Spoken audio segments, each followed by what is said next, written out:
Everyone, this is Prabha Singh. Amuse music star academy में आप सभी का स्वागत है। आज हम इस ऑडियो में टीजीटी से रिलेटेड इंपॉर्टेंट क्वेश्चन डिस्कस करेंगे जो आपके एग्जाम के लिए इंपॉर्टेंट रहेंगे। तो स्टार्ट करते हैं। पहला क्वेश्चन है, उत्तरी संगीत का जो शुद्ध निषाद है वो दक्षिण संगीत के किस स्वर के समान है? शुद्ध धैवत, शुद्ध निषाद, काकली निषाद या फिर कैशिक निषाद? उत्तरी संगीत का शुद्ध निषाद जो है वो दक्षिण संगीत के किस स्वर के समान है? शुद्ध धैवत, शुद्ध निषाद, काकली निषाद या फिर कैशिक निषाद?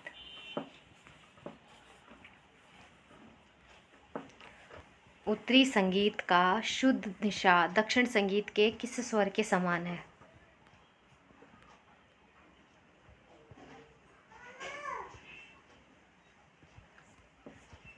इसी टाइप के क्वेश्चन बनते हैं टीजीटी में, तो आप लोग ध्यान से देखिए। उत्तरी संगीत का जो शुद्ध निषाद है वो किसके समान है? काकली निषाद के, ठीक है, याद रखना। और जो अगर कोमल निषाद की बात करें तो वो कैशिक निषाद के समान आएगा, ठीक है। दूसरा क्वेश्चन है हमारा, 9/4 की जो लयकारी है वो कौन सी होगी? दुगनी होगी, सवा दो गुण होगी, सवा गुण होगी या फिर 1.5 होगी?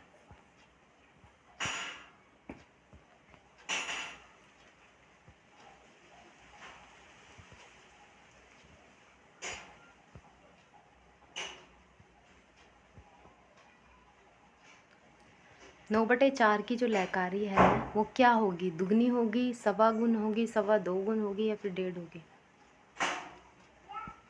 तो आंसर क्या आएगा? सवा दो गुण, ठीक है।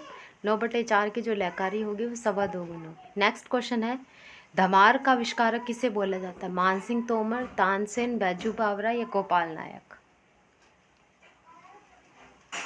धमार का आविष्कारक किसे बोला जाता है? मानसिंह तोमर को, तानसेन को, बैजू बावरा को या फिर गोपाल नायक को? धमार का आविष्कारक किसने किया है? किसको बोला जाता है? धमार का आविष्कार किसने किया है? यह आविष्कारक कौन है?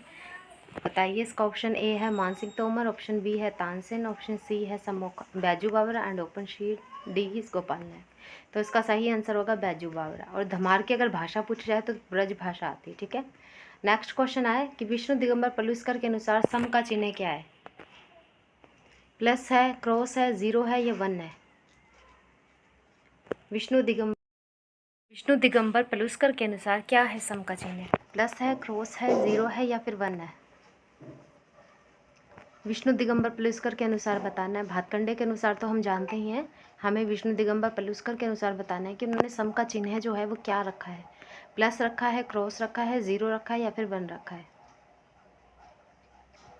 तो इसका जो सही आंसर आएगा वो आएगा ऑप्शन नंबर डी, 1 रखा है, ठीक है। और अगर खाली की बात करते हैं हम विष्णु दिगंबर पलुस्कर के अनुसार तो वो प्लस का चिन्ह आता है, ठीक है। नेक्स्ट क्वेश्चन इज हियर, राग प्रवेश के कितने भाग हैं? आपको ये बताना है ये ग्रंथ किसका है। राग प्रवेश ग्रंथ किसका है आप बताओगे कमेंट में।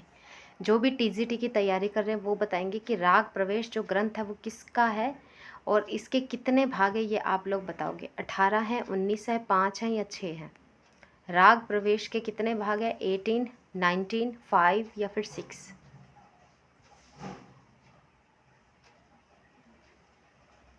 राग प्रवेश के कितने भाग हैं? 18, 19, 5 या फिर 6?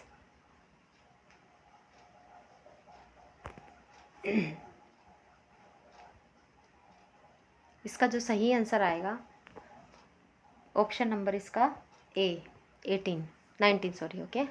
राग प्रवेश के 19 है, ठीक है, B. Next question is here, लंगड़ा ध्रुपद किसे बोला जाता है? धमार को, ठुमरी को, टप्पा को या ख्याल को? लंगड़ा ध्रुपद किसको बोला जाता है? धमार को, ठुमरी को, टप्पा को या फिर ख्याल को? लंगड़ा ध्रुपद किसे बोला जाता है? धमार, ठुमरी, टप्पा या फिर ख्याल? लंगड़ा ध्रुपद, लंगड़ा ध्रुपद किसे बोला जाता है? धमार, ठुमरी, टप्पा या फिर ख्याल? तो इसका सही आंसर क्या आएगा? आंसर नंबर डी, ख्याल को बोलते हैं, ठीक है। लंगड़ा ध्रुपद हम ख्याल को बोलते हैं। नेक्स्ट क्वेश्चन इज हियर, गीति के कितने प्रकार हैं? 4 हैं, 3 हैं, 2 हैं या 5 है? देखो अगर मैं यहाँ शुद्धा भिन्ना या वैसा गीति आप पूछती तो आप उसके हिसाब से बताते कि शुद्धा गीति के इतने होते हैं, भिन्ना के 5 होते हैं, गोड़ी के 3 होते हैं, बेसरा के 8 होते हैं, साधारणी के 7 होते हैं। लेकिन यहाँ मैंने क्वेश्चन अलग तरीके से पूछा है कि गीति को कितने भागों में बांटा गया है। 4 में बांटा गया है, 3 में बांटा गया है, 2 में बांटा गया है, या फिर 1 में बांटा गया है, या फिर 5 में बांटा गया है। तो इसका सही आंसर होगा 2।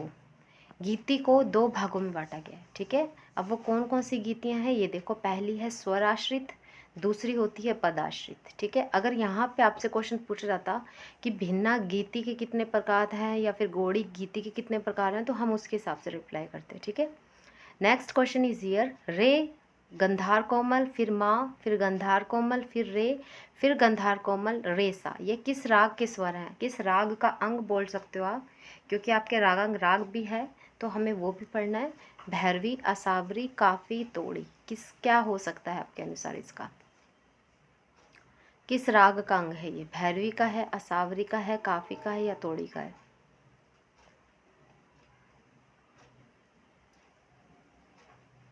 देखो भैरवी का तो हो नहीं सकता क्योंकि भैरवी में ऋषभ कोमल लगता है। ठीक है, तोड़ी का भी नहीं हो सकता क्योंकि यहाँ पे मध्यम शुद्ध है, तीव्र नहीं दिया गया।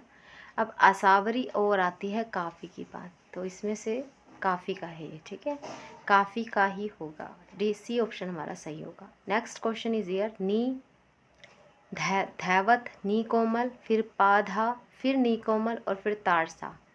अब आपको बताने ये किस राग के स्वर हैं? काफ़ी के हैं, तोड़ी के हैं, आसावरी के हैं, या खमाज के हैं?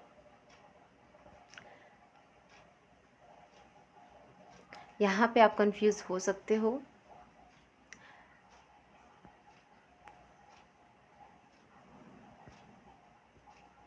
खमाज का है, आसावरी का है,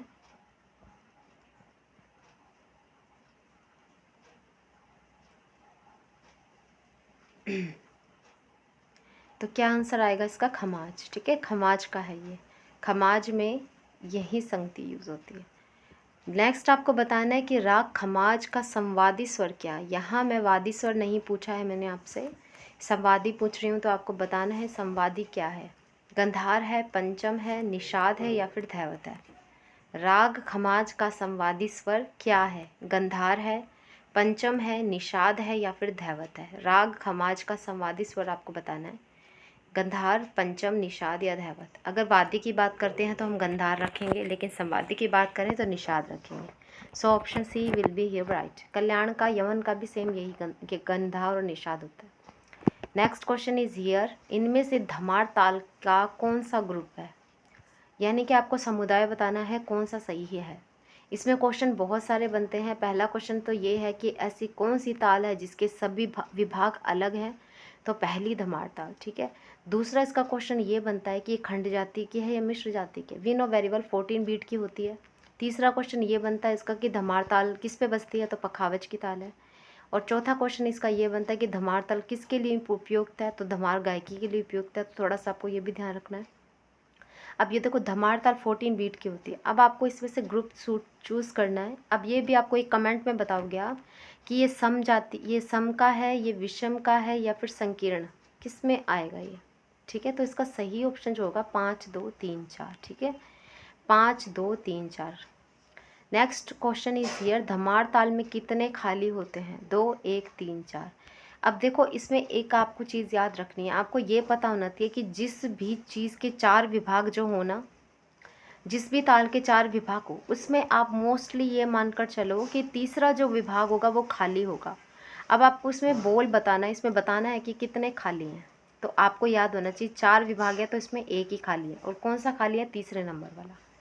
चलिए, ताल धमार किस वाद्य की ताल है? मृदंग की, पखावज की, ढोलक की, या तबला की? सबसे पहले अगर आपको इसमें से क्वेश्चन फाइंड आउट करने हैं तो आपको ये पता होना चाहिए कि इसके बोल क्या है। ठीक है, क्या है? क धिट धिट, ये 5 एक में आ गया। फिर ता ता आ, फिर ग तिट। अब देखो ग दिन, गदी, जहाँ साउंड होता है दैट इज मीन वहाँ पे खाली होता है। अब यहाँ पे ग पे खाली आ रहा है, ग तिट। देखो फर्स्ट हमने जी किया ग धिट धिट ता आ, ग तिट तिट ता। ठीक है, तिट ता लास्ट में आ जाएगा। तो धमार ताल जो है वो किसकी है, पखावज की है। Okay, next question is here कि झप ताल की जाति क्या है। सॉरी, यहाँ जाति मैंने जाति वाला लिख दिया, हमें जाति बतानी है। क्या है, खंड है, संकीर्ण है, मिश्र है, ये चतस्त्र है। अगर आप इस चीज़ को बहुत ट्रिक से जानना चाहते हो कि ये कैसे निकाली जाती है, इसको कैसे मेंशन करते हैं, तो अभी भी देर नहीं हुई है, आप हमारा टीजीटी का कोर्स ज्वाइन कर सकते हो, जिसमें सारा कुछ पूरी डिटेल से पढ़ाया जाएगा। और उसमें एक ग्रुप भी बनाया गया है जिसमें सिर्फ टीजीटी के क्वेश्चन डिस्कस होते हैं। और अगर आप इस चीज़ का फ़ायदा उठाना चाहते हो, ज़्यादा फीस नहीं है, 15 तारीख तक 1000 रुपये थी, लेकिन अभी 500 रुपये बढ़ गई है, 1500 रुपये है। अगर आप लेना चाह रहे हो तो जल्दी से जल्दी करो, क्योंकि आपके हाथ से ये जॉब नहीं जानी चाहिए। तो इसका क्या आंसर आएगा, खंड जाति की। ठीक है, ये कैसे निकाला जाता है ये सब कुछ आपको बताया जाएगा। नेक्स्ट क्वेश्चन इज हियर कि एक ताल की जाति। अब देखो यहाँ एक ताल की आ गई, चतस्त्र, तिस्त्र, संकीर्ण या खंड। यहाँ पे बहुत सारे लोग कंफ्यूज हो सकते हैं कि ये जाति कैसे निकली है। तो अगर आप इसको डिटेल से जानना चाह रहे हो तो आप ले सकते हो। अब एक ताल की जाति आपको बतानी है क्या है, चतस्त्र है, तिस्त्र है, संकीर्ण है, खंड है, क्या हो सकती है आपके अनुसार एक ताल की जाति।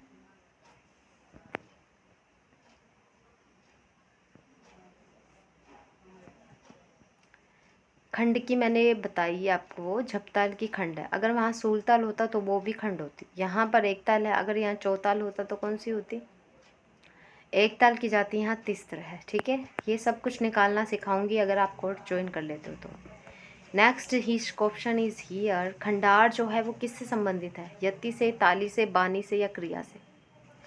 खंडार किससे संबंधित है। अब आपको पता होना चाहिए खंडार क्या है, क्योंकि घुमाकर वो कुछ भी दे सकते हैं। खंडार की जगह यहाँ नोहार भी दे सकते थे। ठीक है, तो आपको बताना चाहिए। यति तो पता है, यति से तो रिलेटेड है नहीं। ताली की कोई बात ही नहीं होती कि खंडार में हम ताली की बात करें। क्रिया को यहाँ अवाप निष्क्राम वगैरह नहीं दिया है, तो क्रिया भी नहीं है। तो क्या बचा हमारे पास ऑप्शन, ऑप्शन सी। तो क्या है ये, बानी। खंडार जो है बानी से संबंधित है। कई बार आपको ऐसा क्वेश्चन देंगे कि बानी किससे संबंधित है, तो ध्रुपद से संबंधित होती है। ठीक है, चलिए नेक्स्ट क्वेश्चन इज हियर, इनमें से रूपक ताल का समुदाय कौन सा है। अब आपके सामने एक और क्वेश्चन ऐसा है, ताल से रिलेटेड आपको बताना है। रूपक ताल का समुदाय कौन सा है, 3-2-2, 2-3-2, 3-2-1-1।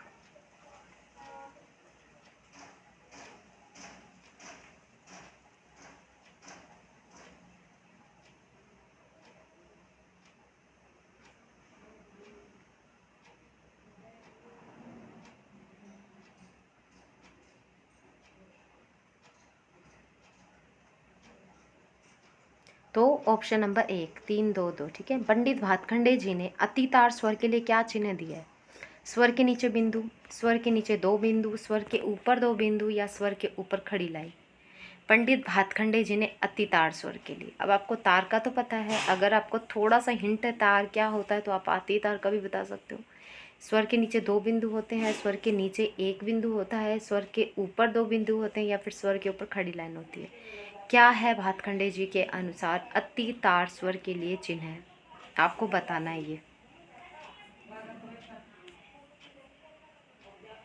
तो क्या है इसका आंसर, ऑप्शन नंबर सी, स्वर के ऊपर 2 बिंदु। अगर 1 बिंदु होती है तो ताड़ सप्तक माना जाता है। नेक्स्ट क्वेश्चन इज हियर, स्वर लिपि पद्धति का निर्माण किसने किया था, भरत ने, अहोबल ने, मतंग ने या भातखंडे जी ने।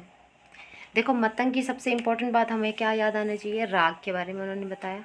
अहोबल के बारे में सबसे इंपॉर्टेंट बात क्या याद आनी चाहिए कि वीणा के तार पर स्वरों की स्थापना करी, है ना, पहली बार।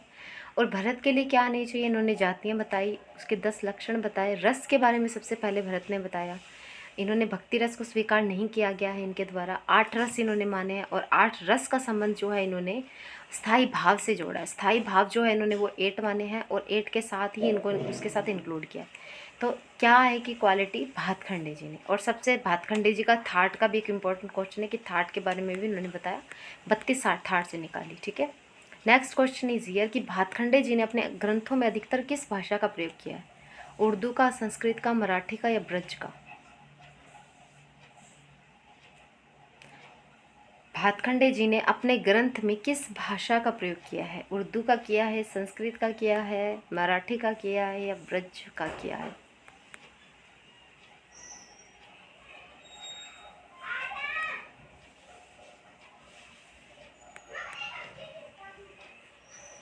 तो नेक्स्ट सही आएगा सी, मराठी भाषा का। लेकिन अगर पलुस्कर जी का पूछा जाता है तो उन्होंने ब्रज भाषा का ज़्यादा प्रयोग किया है। ठीक है, ओके, चलिए।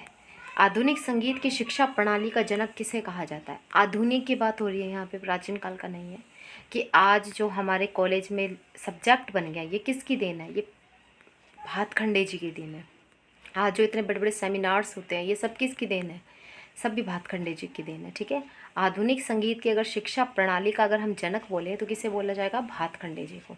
भरत के ने क्या बताया? रस के बारे में बताया। मतंग ने सबसे पहले राग के बारे में बताया, और अहोबल जी का हमने बताई दिया, वीणा के तार पर स्वरों की स्थापना करी थी, ठीक है। तो थोड़ा सा ध्यान रखना इस चीज़ का। चलिए, नेक्स्ट क्वेश्चन इज ईयर कि भरत ने नाट्य के कितने अंग बताए हैं? 3, 4, 2 या 6?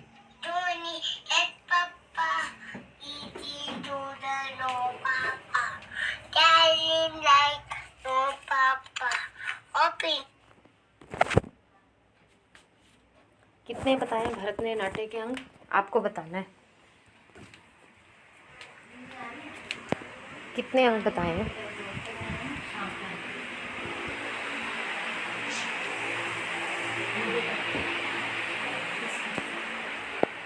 तो क्या आंसर आएगा इसका? 4।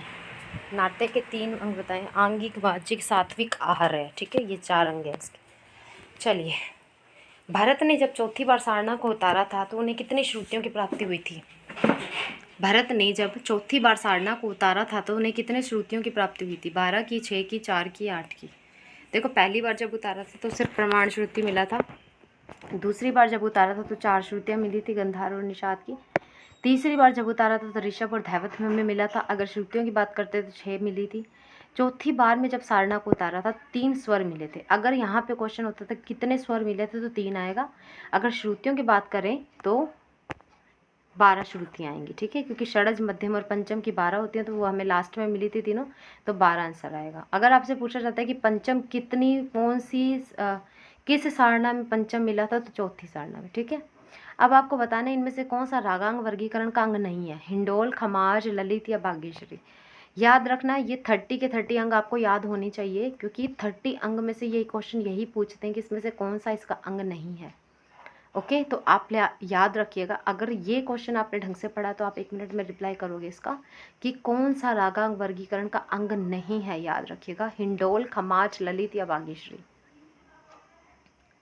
तो देखो, इसमें मैं आपको घुमाना नहीं चाह रही ज़्यादा, क्योंकि ये चारों ही इसके अंग हैं, ठीक है। कई बार क्वेश्चन ऐसे दे देते स्टार वाला जिसमें आपको मार्क्स मिल जाते हैं, तो ये वही क्वेश्चन है, ठीक है। चलिए, दीपचंदी जो है वो अधिकतर किस लय में गाई जाती है? द्रुत में, विलंबित में, मध्य में या सभी में? सबसे पहला इंपॉर्टेंट क्वेश्चन क्या है कि ताल दीपचंदी जो है वो कितनी मात्रा की है? 14 बीट की होती है, ठीक है। और इसका एक इम्पोर्टेंट ये क्वेश्चन बनता है, इसके विभाग कैसे होते हैं? 3 4 3 4, ठीक है। इस टाइप से इसके विभाग होते हैं, 4 3 4 3, है ना। इस तरीके से होता है। और अगर कभी पूछा जाता है कि ये खंड जाति की है, मिश्र जाति की है, तो किस में आती है? ये दीपचंदी 14 मात्रा की है, और खंड जो है, मिश्र जो है 7 मात्रा की होती है, तो 7 × 4 2 14, है ना। तो मध्य लय में गाई जाती है दीपचंदी। चलिए, नेक्स्ट क्वेश्चन इज हियर, तिट ता आ। अब आपको बताना है कि ये जो बोल है वो किस ताल के? ये टित नहीं था, यहाँ पे तिट है। यहाँ पे पहले ती आएगा फिर ट आएगा। मैंने टित लिख दिया, थोड़ा सा देखना आप इसको, ठीक है। ये किस ताल के बोल है आपको बताना है। दीपचंदी के, आड़ा चौताल के, एक ताल के या धमार ताल के? एक ताल का तो बिल्कुल नहीं है, ठीक है। आड़ा चौताल का भी बिल्कुल नहीं है। आड़ा चौताल के 6 विभाग होते हैं, एक ताल के भी 6 विभाग होते हैं। सॉरी, आड़ा चौताल जो है 14 मात्रा की होती है, 7 होते हैं, 14 मात्रा की, है ना। तो इसका आंसर क्या आएगा? धमार ताल। डी ऑप्शन सही होगा, क्योंकि कैसे? क धिट धिट ता आ, गतिट तिट ता। ओके, वो चीज़ हो गई। नेक्स्ट क्वेश्चन इज हियर, धागे 3 इन, ये किस ताल के बोल हैं आपको बताना है। आड़ा चौताल के, धमार के, 3 ताल के, दीपचंदी के। आपको एक चीज़ बताऊं, दीपचंदी के कम से कम आपको 4-5 टाइप से बोल याद होनी चाहिए, क्योंकि वो हर बार चेंज करके देते हैं। ओके, और किसी ताल का आप भले मत कीजिएगा, दीपचंदी का स्टाइल आपको 2-3 तरीके से पता होना चाहिए। उसके बोल डिफरेंट टाइप में देते हैं। अभी जो दिए मैंने वो भी आपको डिफरेंट टाइप में दिए हैं। धागे 3 इन, ये किस ताल के बोल हैं आपको बताने हैं। तो दीपचंदी आएगा इसका आंसर, दीपचंदी के हैं ये, ठीक है। धागे 3 अब इसके कितने विभाग होते हैं ये आप लोग बताओगे। चलिए, नेक्स्ट क्वेश्चन इज हियर, भातखंडी जी के गुरु बताने कौन आते हैं? मुनीर खां आते हैं, वजीर अली आते हैं, रामदास आते हैं, वेंकट रमन आते हैं? कौन है? भातखंडे जी को पढ़ना बहुत ज़रूरी है और पलुस्कर और भातखंडे जी का कंपैरिजन आपको करना बहुत ज़रूरी है, क्योंकि इन दोनों के कंपैरिजन से बहुत सारे क्वेश्चन पूछे जाते हैं कि कई बार पूछ जाता है कि दोनों में क्या समानता है, क्या सिमिलैरिटी है, तो वो चीज़ भी आपको पता होनी चाहिए। इसमें आपको बताना है गुरु कौन है। इसका ऑप्शन सही होगा बी, वज़ीर अली जो है वो भातखंडे जी के गुरु माने जाते हैं। चलिए नेक्स्ट क्वेश्चन इज हियर, इनमें से कौन सी खंड जाति की ताल है आपको बतानी। अब देखो खंड जाति में 5 मात्रा होती है, ठीक है। अब आपको बताना है खंड जाति की कौन सी ताल है। ये देखो ऐसे क्वेश्चन मैंने इसलिए दिए ताकि आपको आइडिया हो किस टाइप के क्वेश्चन बन सकते हैं। और ये क्वेश्चन अगर डिटेल से आप लोग पढ़ना चाहते हो तो आप हमारी क्लास ज्वाइन कर सकते हो, आपको बहुत अच्छे से पढ़ा जाएगा। अभी भी देर नहीं हुई है, जस्ट अभी आपकी 4 क्लासेज ही कंप्लीट हुई हैं, ठीक है। तो क्या आएगा इसका, एक ताल। खंड जाति की ताल बतानी है आपको, एक ताल, सूलताल, पंचम, स्वारी, गज्जल। इसका ऑप्शन बी सही होगा, सूलताल, ठीक है। सूलताल जो है वो खंड जाति के अंतर्गत आती है। चलिए अगर मैं आपसे पूछूं कि सूलताल जो है वो सम का है या विषम का है, क्या है उसकी कैटेगरी, तो आपको बताना है कमेंट में। चलिए next question is here, Bhatkhande जो संगीत संस्थान है उसको डीम्ड विश्वविद्यालय का दर्जा कब मिला था। 2001 को, 2007 को, 2005 को या फिर 2000 को।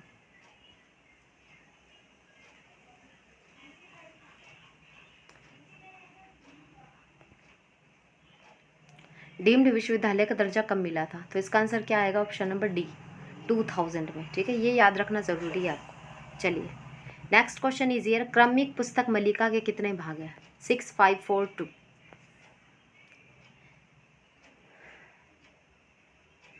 अगर मैं आपसे पूछूं कि भातखंडे जी द्वारा लिखित सबसे पहली बुक कौन सी है, तो आपको बताना है कमेंट में। आपको जो क्वेश्चन दिए हैं ना कमेंट में आप लोग बताओगे। आई वांट टू सी कि आपकी प्रिपरेशन कितनी है। अब आपको ये बताना है कि क्रमिक पुस्तक मल्लिका के पार्ट्स कितने हैं या उसके भाग कितने हैं, ये आप लोग मुझे बताओगे। 6 है, 5 है, 4 है या फिर 2 है। बहुत इजी क्वेश्चन है, बहुत बार पूछा भी गया है।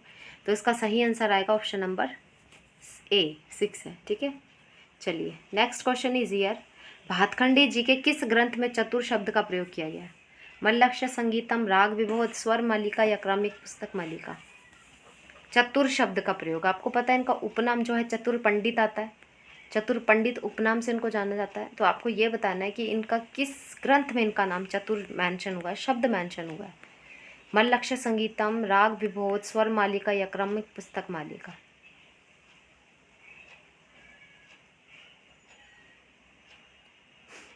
तो इसका सही आंसर जो आएगा वो आएगा ऑप्शन नंबर डी, ठीक है। क्रमिक पुस्तक मल्लिका में इनका नाम चतुर शब्द का प्रयोग किया गया है।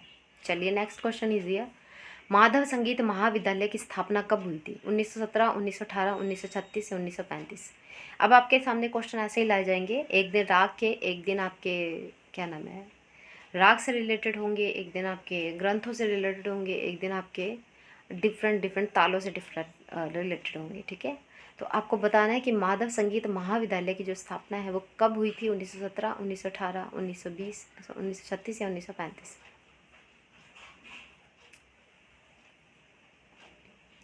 इसका सही आंसर जो आएगा, इसका आंसर आएगा ऑप्शन नंबर बी, 1918। और ये माधव संगीत महाविद्यालय कहाँ स्थित है ये भी आप बताओगे। चलिए next question is here, Jaunpuri जो है वो किस थाट का राग है, खमाज का, बिलावल का, कल्याण का या आसावरी का। जौनपुरी जो है वो किस थाट का राग है, खमाज, बिलावल, कल्याण या आसावरी। वेरी इजी क्वेश्चन, आपको खमाज थाट आपके ऑप्शन में है, क्वेश्चन में थाट है आपके, ठीक है, आपके सिलेबस में। तो थाटों के जितने भी राग हैं आपको याद होने चाहिए कौन सा किस थाट का है। तो इसका सही आंसर होगा आसावरी। अगर दरबारी कानड़ा की बात करते हैं तो वो भी आसावरी का। Thank you so much. अगर आपको ये क्वेश्चन पसंद आया तो प्लीज़ इस वीडियो को लाइक करना, शेयर करना and please subscribe to my channel. Thank you so much.